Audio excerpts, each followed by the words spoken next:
Long back ago, there was a country which was famous for its richness in every aspect. India, that is Bharat, a great subcontinent, महान भारतवर्ष जिसका प्रसार और प्रचार पूरे विश्व भर में फैला हुआ था। भारतवर्ष जिसे सोने की चिड़िया के नाम से भी जाना जाता था, जो देश दुनिया भर में अपनी संस्कृति और परंपरा के लिए मशहूर था, जहां हर समुदाय के लोग एक साथ मिलजुल कर रहते थे। लेकिन तभी भारत पर नजर पड़ती है एक दूर बसे देश द ग्रेट ब्रिटेन की, जिसका मकसद था भारत की गुलामी।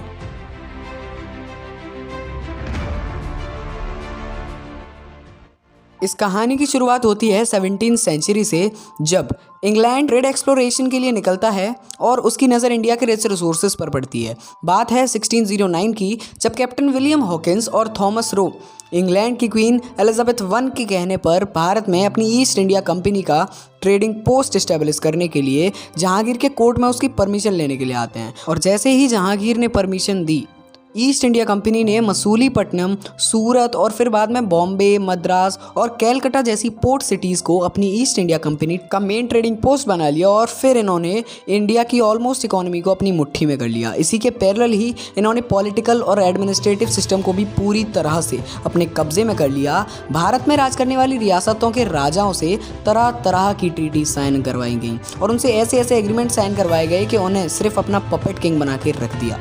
पर जब भी कोई राजा ये ट्रीटी साइन करने से मना कर देता तो उन्हें अंग्रेज़ों के खिलाफ एक युद्ध लड़ना पड़ता और एक के बाद एक इंडियन किंग्स अंग्रेज़ों से वॉर्स में हारते चले गए। अब सोचने वाली बात यह है कि यार, ये सिकंदर भी जिस देश में आकर हार गया था, उस देश के राजा इन अंग्रेज़ों से कैसे हार गए। चलिए एक इंस्टेंस समझते हैं। जब ब्रिटिशर्स को भारत में ट्रेड करने के लिए परेशानियों का सामना करना पड़ा था, तब उन्होंने बंगाल की छावनी को हथियाने के बारे में सोचा। जब बंगाल के नवाब सिराजुद्दौला ने इस बात के लिए मना कर दिया तो 1757 में शुरू हुआ बैटल ऑफ प्लासी, जो कि लड़ा गया था रॉबर्ट क्लाइव और बंगाल के नवाब सिराजुद्दौला। जहां सिराजुद्दौला के पास 50,000 सोल्जर्स की आर्मी थी, वहीं दूसरी तरफ क्लाइव के पास मात्र 2,000 सोल्जर्स की आर्मी। लेकिन फिर भी सिराजुद्दौला हार गए।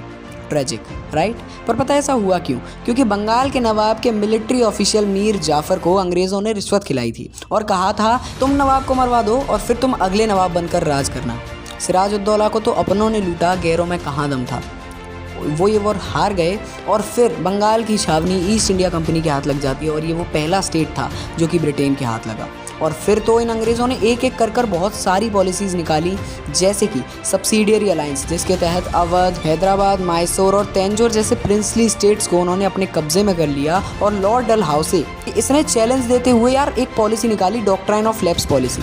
इसके तहत इसने क्या किया पता है? अवध, जयपुर, झांसी और नागपुर जैसे प्रिंसली स्टेट्स को भी और फिर लगभग पूरे भारत को ब्रिटिश इंडिया में कन्वर्ट कर दिया और हम देखते रह गए, सच में देखते रह गए। और फिर हमारा गुलामी का दौर शुरू हो गया।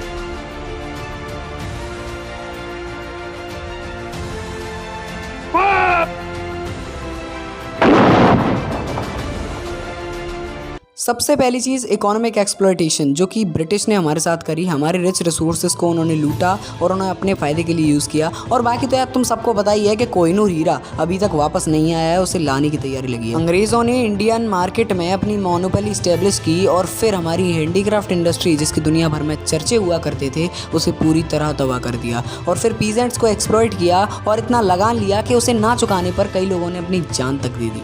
और फिर हमारा शुरू हुआ इंटेलेक्चुअल एक्सप्लॉयटेशन, जिसके तहत अंग्रेज़ों ने 200 सालों तक हम पर राज किया था और हमारे इंटेलिजेंस और ब्रेन को नंब कर दिया। हमें जो स्किल्स आते थे वो सब हमें भुला दिए गए और यार हमारे रिच कल्चर तक को डिस्ट्रॉय कर दिया गया। और मोस्ट इंपॉर्टेंटली सबसे मेन चीज़, इन्होंने हमारे एजुकेशन सिस्टम को भी पूरी तरह से ट्रांसफॉर्म कर दिया। मैं आपसे पूछूंगा कि आप कौन से एजुकेशन सिस्टम में पढ़ रहे हैं, तो आप बोलोगे Indian education system, but no, it is British created education system. यार पता है हमारा कौन सा था? हमारा था gurukul system, where we learn the true education, the education of our inner being. लेकिन अब ये वाला एजुकेशन सिस्टम, यार देखो मैं भी इसी में पढ़ रहा हूँ, तो ये हमारी एक नीड बन चुका है। और फिर 19वीं सेंचुरी आते आते जगह जगह लोगों ने विद्रोह करना शुरू कर दिया, लोग थोड़े से उठने लगे और पहली चिंगारी उठी युद्ध की 1857 की क्रांति मेरठ से, जिसमें मुख्य रूप से शामिल थे मंगल पांडे, जो कि देश के पहले फ्रीडम फाइटर भी थे। और फिर झांसी से रानी लक्ष्मीबाई, पहली महिला जो कि अंग्रेज़ों के खिलाफ लड़ी। और नाना साहेब पेशवा, टीपू सुल्तान, हैदर अली और तो और लखनऊ से बेगम हज़रत महल और बहुत सारे लोग इस क्रांति में शामिल थे और लड़ते लड़ते वो शहीद हो गए। 1857 की क्रांति ने अंग्रेज़ों को एकदम हिलाकर रख दिया था। लॉर्ड कैनिंग, जो कि उस वक्त के इंडिया के गवर्नर जनरल भी थे, उन्होंने खुद ये बात कही कि कैसे भारत की टेरिटरी उनके हाथों से रेत की तरह फिसल रही थी, लेकिन ये क्रांति फिर भी असफल रही। हम आज़ादी के इतना करीब पहुँच भी उसे हासिल नहीं कर पाए, क्योंकि उस समय एकता नहीं थी। यही बात ब्रिटिशर्स ने भी कही थी कि कैसे इंडियन किंग्स ने उनकी मदद करी और भारत को इस युद्ध में हरवाया। और फिर अभी तक जो चल रहा था ईस्ट इंडिया कंपनी का रूल, वो अब ब्रिटेन रूल में बदल गया था। अब ब्रिटेन सीधा हमारे भारत पर राज करने लगा था। 20वीं सदी आते आते लगभग हर एक भारतीय के दिल में एक लौ जलने लगी, आज़ादी पाने की लौ। फिर जगह जगह विद्रोह बढ़ते चले गए और एक से बढ़कर एक फ्रीडम फाइटर्स उभर के आ रहे थे। 1905 में जब अंग्रेज़ी सरकार ने बंगाल का पार्टीशन अनाउंस किया, तभी शुरू हुआ स्वदेशी मूवमेंट, जिसमें लोगों ने ब्रिटिश मेड गुड्स को बॉयकॉट किया। ये मूवमेंट बंगाल से शुरू हुआ और आग की तरह पूरे देश भर में फैल गया। इस मूवमेंट में प्रमुख रूप से भागीदारी दी रविंद्रनाथ टैगोर, लाला लाजपत राय, बिपिन चंद्रपाल और लोकमान्य बाल गंगाधर तिलक ने, जिन्होंने कहा स्वराज मेरा जन्म सिद्ध अधिकार है और मैं इसे पाकर रहूँगा। पर इन सभी मूवमेंट्स को अंग्रेज़ी सरकार ने पैरों तले दबा दिया और इस आंदोलन में शामिल फ्रीडम फाइटर्स को बेरहमी से मारा गया और उन्हें जेल में बंद कर दिया गया और फिर से चारों तरफ अंधेरा छा गया। और फिर एक नई सुबह हुई 10 साल बाद, जब गांधी जी साउथ अफ्रीका से वापस आए। उन्होंने इस देश की बुरी दशा देखी और शुरू किए सत्याग्रह आंदोलन। लेकिन मैं पहले ही बता रहा हूँ, सिर्फ चरखे से आज़ादी नहीं मिली है देश को। रोलेट एक्ट भी पास किया गया अंग्रेज़ों के द्वारा, और जिसके तहत भीड़ इकट्ठी नहीं कर सकते थे एक जगह पर। लेकिन जब बैसाखी का मेला आया तो अमृतसर में जलियांवाला बाग मैदान में सब लोग एक साथ मिलकर खुशी से उत्सव मनाने लगे। लेकिन तभी एंट्री होती है जनरल डायर की। उसने मैदान को चारों तरफ से घेर लिया और इतनी गोलियां बरसाईं कि खुशी का माहौल मातम में बदल गया।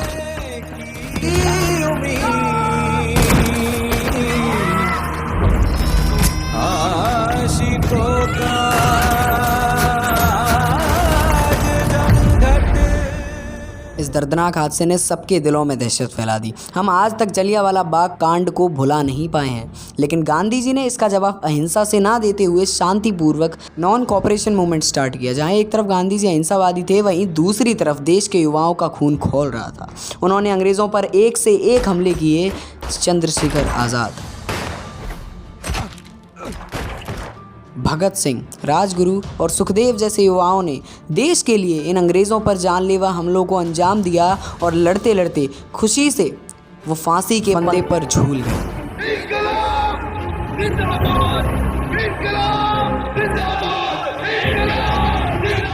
इस घटना से और ज़्यादा विद्रोह बढ़ते गए और गांधी जी के साथ मिलकर लोगों ने अलग अलग आंदोलनों को अंजाम दिया, जैसे सॉल्ट मार्च और सिविल डिसोबीडियंस मूवमेंट और quit India movement.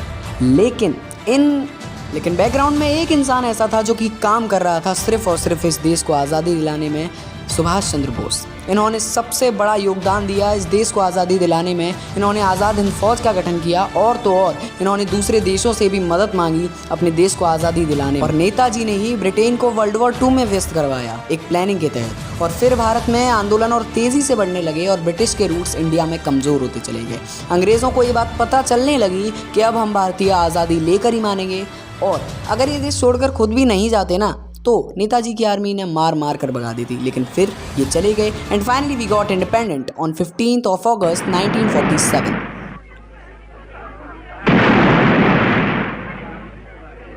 Long years ago, we made a tryst with destiny, and now the time comes। तो ये था हमारा गुलामी से लेकर आज़ादी पाने तक का सफ़र। और इस सफ़र में हमें पता चला कि कैसे डिसयूनिटी एक प्रॉब्लम है और यूनिटी एक पावर। हमें ज़रूरत है एक होने की जिससे फिर से हमें कोई तोड़ ना सके, क्योंकि कॉलोनाइजेशन और partition means divide and rule was the main policy of Britishers to trap us. और हम इसमें फंसते चले गए और ब्रिटिशर्स ने हमें इस हाल पर छोड़ दिया कि हम कभी आगे ना बढ़ पाएँ। लेकिन फिर से देश आगे बढ़ा और इतना आगे बढ़ा कि आज हम चांद तक पहुंच चुके हैं, चंद्रयान 3, और एक प्रॉपर न्यूक्लियर पावर बन चुके हैं। और तो और स्पोर्ट्स में भी हम अपना परचम लहरा रहे हैं।